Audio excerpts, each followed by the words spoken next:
Olá pessoal, tudo bem? Na aula de hoje nós teremos alguns exercícios de resistores.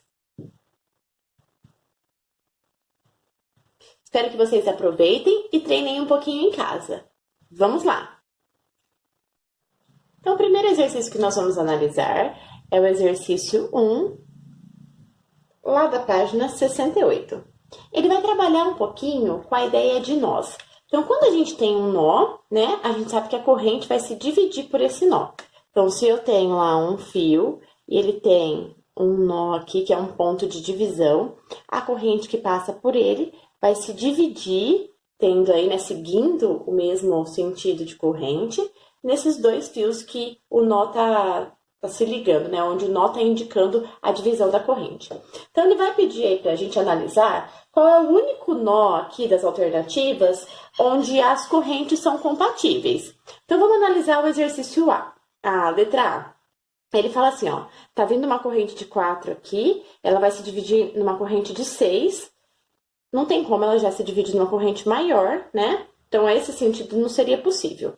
Se a corrente de 10 viesse para cá, se dividiria para cá numa corrente de 6, até que tá ok, e se dividiria para cá numa corrente de 4, então o sentido dessa corrente aqui tá errado. Então, não pode ser a por conta disso. A B, a gente tá vendo uma corrente vindo nesse sentido de 10, ela se divide em 6 para cá e em 4 para cá. Isso é possível. Tô, a partir do nó, dividindo essa corrente aí, e a somatória das correntes que nós temos aqui vai ser nossa corrente total. Então, a letra B pode ser. Na letra C, nós temos uma corrente de 10 amperes que vem aqui, ela se divide em 6 e em 16. Isso não é possível, porque a somatória dessas duas aqui está sendo maior do que a corrente que chega lá no fio.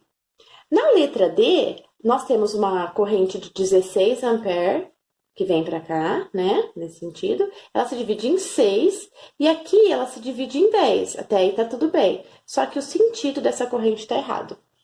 E na letra E, nós temos uma corrente de 10 aqui, que vai se dividir em 6, mas não é possível ela se dividir em outros 6, porque isso vai superar o valor total dela. Então, né, nesse exercício, nós só podemos ter a alternativa correta como alternativa B. O próximo exercício que nós faremos é o exercício 2 da página 68 também. Nesse exercício, ele pede a resistência equivalente dessa associação. Como nós temos um resistor em seguida do outro, nós temos uma associação em série. Para a associação em série, a resistência equivalente ela é calculada pela soma direta de todas as resistências do nosso circuito. Só que aqui ele não deu o valor de resistência. Então, nós temos duas formas de fazer isso. Ou a gente calcula cada uma das resistências, ou a gente calcula a DDP total com a corrente do circuito, a gente já tem a resistência equivalente, que seria a nossa resistência total. Eu vou fazer das duas formas. Primeiro, eu vou fazer pela DDP total. Somando cada uma das DDPs que nós temos aqui, nós teremos aí 1, mais 5, mais 8. Lembrando que para uma associação em série, as DDPs mudam a cada vez que a gente passa aí por uma resistência. Para uma associação em paralelo, é a mesma DDP para o circuito todo. Na associação em série, a corrente é a mesma corrente para o circuito todo, porque nós temos aí a corrente passando por esse fio de maneira linear, né? E na associação em paralelo, que há a divisão de corrente em cada uma das resistências. Então, aqui, a nossa DDP total vai dar 14 volts. Como é que eu calculo, então, a resistência equivalente? A resistência equivalente, pela primeira lei de Ohm, vai ser a DDP dividida pela corrente. Então, vai ser 14 dividido por 0,4, que vai dar 35 Ohm. A gente vai calcular agora cada uma das resistências e fazer a associação em série para comparar aí com os nossos mesmos 35 ohms. Segunda forma de fazer esse exercício. Nós já sabemos que essa associação vai ter uma resistência equivalente de 35 ohms, porque nós já fizemos pelo método aí da DDP total. Calculando cada uma das resistências, então vamos fazer aí pelo método das resistências para a gente confirmar que são 35 ohms a resistência total. Então, a resistência ela vai ser a DDP dividido pela corrente. Então, se a gente fizer para a resistência 1 aí, né? A DDP vou colocar resistência 1. A DDP é de 1, vai dividir por 0,4, isso aqui vai dar 2,5 ohms. Para a resistência 2, a DDP é de 5, dividido por 0,4, vai dar 12,5 ohms. E para a resistência 3, a DDP é 8, dividido por 0,4, nós vamos ter aí 20 ohms. Somando as três resistências, né, porque nós temos uma associação em série, 20 com 12,5 e com 2,5, tem que dar os nossos 35 ohms. Então, de uma maneira ou outra, a gente consegue essa resistência total para esse circuito a partir da primeira lei de Ohm. Na sequência, nós faremos o exercício 3 da página 69. Nesse exercício, nós também temos uma associação em série, um resistor em seguida do outro, e ele pede aí em 3 itens algumas características desse circuito. No item A, ele quer a resistência equivalente. Como nós temos uma associação em série, a resistência equivalente é a soma direta entre as duas resistências que tem esse circuito. Então, a nossa resistência equivalente vai ser 10 mais 5, que vai ser 15 ohms. Na letra B, nós iremos calcular a corrente em cada um dos resistores. Apesar do exercício falar em cada um dos resistores, a corrente aí desse circuito ela é a mesma para cada resistor, porque nós temos uma associação em série. Então, a corrente que passa por aqui é a mesma independente da resistência. Então, pela primeira lei de Ohm, a gente sabe que a resistência é a DDP dividido pela corrente. Se a gente isolar a corrente, vai ser a DDP dividido pela resistência. A gente já sabe a DDP desse circuito, que ele deu aí, que é 90. Então, vai ser 90. E a gente já calculou a resistência equivalente no item A, que é 15. Então, aqui a gente vai ter uma corrente de 6 amperes. E na letra C, ele quer a DDP em cada um dos resistores. Agora, torna-se necessário a gente calcular para cada um dos resistores, porque numa associação em série, a DDP ela vai mudando conforme passa pela resistência. Então, como a gente tem aí, pela lei de Ohm, primeira lei, né? Que a DDP vai ser a resistência vezes a corrente. Se eu pegar a resistência 1 e multiplicar pela corrente que nós achamos no item B, a gente vai ter o valor de DDP aí. Lembrando que a somatória de todas as DDPs, neste caso aí, tem que dar os nossos 90 volts que o exercício falou. Ele deu isso no exercício. Então, a nossa DDP 1 vai ser a resistência 1, que é 10, vezes a corrente que nós calculamos no item B, que deu 6 amperes. Então, aqui vai dar 60 volts. Logo, a gente espera que a DDP2 dê 30 volts, se não tem algum problema. Então, a segunda DDP vai ser a resistência 2, nesse caso, né, vezes a corrente. A resistência 2 é de 5 amperes, a corrente foi de 6, e aí estão nossos 30 volts. Lembrando que o total teria que dar 90, porque ele já tinha indicado isso. Ok?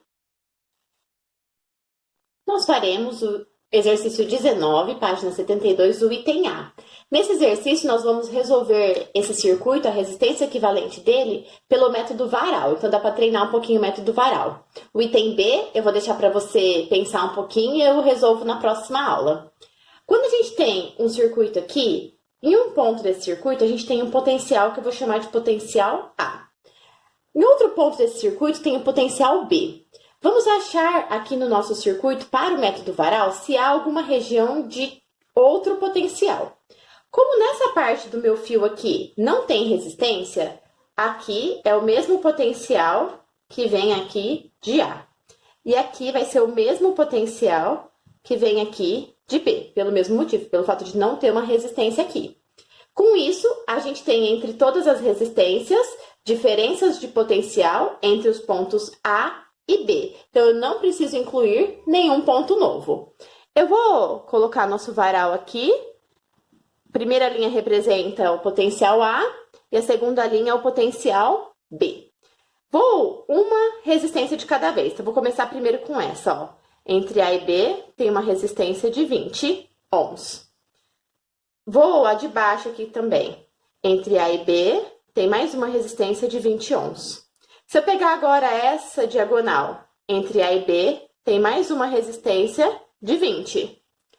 E faltou a outra diagonal, que entre A e B vai ter mais uma resistência de 20. Então, aqui nós temos uma resistência equivalente que vai ser originada pela associação em paralelo de 4 resistências de 20 ohms. Como vai ser essa resistência equivalente? 1 sobre a R1, como a gente tem 4, né? Vou colocar as 4 aí.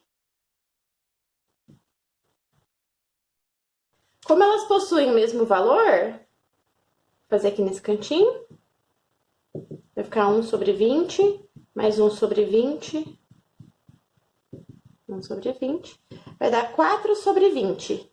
E se a gente inverter aqui para ter a resistência equivalente, vai ser 20 dividido por 4, que vai dar 5 ohms. Então, a resistência equivalente desse circuito aqui dá 5 ohms, e o método mais fácil de resolver é o método do varal. Nós faremos agora o exercício 17 da página 78. Aqui a gente tem um circuito misto de associações de resistências de uma forma mista, e a gente vai resolver ele por partes para ter a resistência equivalente. Então, aqui, ó, se a gente observar, a gente tem uma associação em série. Como a associação em série, a resistência equivalente é a somatória, aqui a gente vai ter uma resistência equivalente de 3 ohms. Aqui embaixo, nós também temos uma associação em série, que vai dar, então, 6 ohms. E se a gente observar agora as 3 resistências que a gente obteve, elas estão em paralelo. Fazendo agora a resistência equivalente, como a associação em paralelo vai ser o inverso, né? Então, 1 sobre 3, mais 1 sobre 2, mais 1 sobre 6. Fazendo o MMC entre 3, 2 e 6 vai dar 6. 6 dividido por 3 vai dar 2, vezes 1, 2, mais 6 dividido por 2 vai dar 3, vezes 1, 3, mais 6 dividido por 6 dá 1, vezes 1, 1. Então, aqui vai dar 6 por 6. Então, a resistência equivalente, invertendo lá a nossa fração, né? 6 sobre 6 vai dar 6 sobre 6 também, que vai dar 1 ohm. Esse é o valor, e a nossa alternativa é a letra A. O último exercício que nós faremos hoje é o exercício 18 da página 79. Nesse exercício, nós temos esse circuito aqui com 4 resistências, onde a gente tem uma associação em paralelo ligada a uma associação em série. Lembrando que nessa associação em paralelo ainda a gente tem uma parte que está em série. Isso vai ser importante para a gente analisar cada item. No item A, ele pede a resistência equivalente dessa associação. Então, vamos por partes. Se aqui está em série, e são 2 resistências de 10 ohms, a resistência equivalente aqui vai ser 20. Agora, eu tenho essa de 20 em paralelo com essa de 5. Então, vamos fazer a resistência equivalente dessa parte aí. Vai ser 1 sobre 20, mais 1 sobre 5. Se a gente fizer o MMC, vai dar 20. Vai ser 20 dividido por 20 vai dar 1, vezes 1 tá aqui. 20 dividido por 5 vai dar 4, vezes 1 vai dar 4. Então, aqui vai dar 5 sobre 20. Observando que a resistência equivalente que a gente obteve aqui deu 4, e que a outra resistência que está em série a esta é de 8, a resistência equivalente total, então, vai ser 8 mais 4, e para esse circuito na letra A vai dar 12 ohms. Na letra B, ele quer a diferença de potencial e a corrente em relação a essa resistência de 8 ohms. Como a gente tem aqui um ponto, né, A, que tem um potencial, e um outro ponto aqui, que eu vou chamar de C, que tem outro potencial, aqui, nessa região, tem um potencial diferente de outras partes do nosso circuito. Mas a corrente que passa aqui é nossa corrente total, porque ela entra por aqui depois que ela passa pelo nó, e que é dividida aqui entre as outras resistências do nosso circuito que estão em paralelo. Então, para a gente calcular essa corrente aqui, eu consigo usar a DDP total, e aí eu tenho o valor de resistência equivalente que a gente calculou no item A. Então, a nossa resistência total do circuito que a gente já viu no item A é de 12 ohms. Pela primeira lei de Ohm, a corrente vai ser a DDP dividida pela resistência. Então, pela primeira lei de Ohm, né, vou pegar aí a DDP, que é 60, dividir pela nossa resistência, que foi 12, que é a resistência total, eu vou ter aí uma corrente de 5 amperes. Pensando que passo uma corrente de 5 amperes pela uma resistência de 8 ohms, aí eu consigo calcular a DDP nessa região aqui, nesses dois pontos, né, no ponto A e no ponto C. Então, a DDP, vou fazer aqui nesse cantinho, a DDP entre A e C vai ser a resistência vezes a corrente. A DDP entre esses pontos aí que passa pela resistência de 8 e a corrente é 5. Então, vou ter uma DDP nessa região aqui de A até C, que vai ser de 40 volts. No item C, ele pede a potência nessa resistência de 5 ohms aqui. A potência a gente calcula com a corrente vezes a DDP, que a gente apelidou carinhosamente de pio, que é o pintinho lá da capital, né? Não tem sotaque. Quando a gente calculou no item A DDP para essa região aqui, a gente viu que deu 40 volts. Como o total é 60, então essa região aqui apresenta 20 volts de DDP. Então, a nossa DDP a gente já tem. Falta para calcular a potência aqui a nossa corrente. A gente sabe que a corrente, a gente calculou lá no item A, vem uma corrente para cá de 5 amperes. Ela vai se dividir entre essas duas resistências aqui, que eu vou chamar de corrente I1, e entre a corrente aqui de baixo, que é I2. Se a gente observar aqui essas duas resistências aqui, que dão 20 ohms, e tem uma DDP de 20 volts, a corrente sendo a DDP dividido pela resistência, vai dar 1 ampere. Então, se nessa parte aqui vem 1 ampere, se o total era 5, aqui a corrente embaixo vai ter que ser 4 ampere. E aí eu consigo calcular a minha potência, ó. 4 vezes 20 vai dar 80 watts. Pessoal, na aula de hoje nós fizemos alguns exercícios de resistores e a teoria estão lá na página 52 e 67. Então, faça a leitura dessas páginas. De tarefa, eu vou deixar o exercício 9 e o exercício 13 das páginas 70 e 71. E do 1 ao 4, das páginas 81 e 82, nós temos lá exercícios específicos do Enem, como esse tema é pedido no Enem. Então, deem uma atenção especial para esses exercícios. Pessoal, espero que vocês estejam bem, com saúde, bons estudos e até a próxima!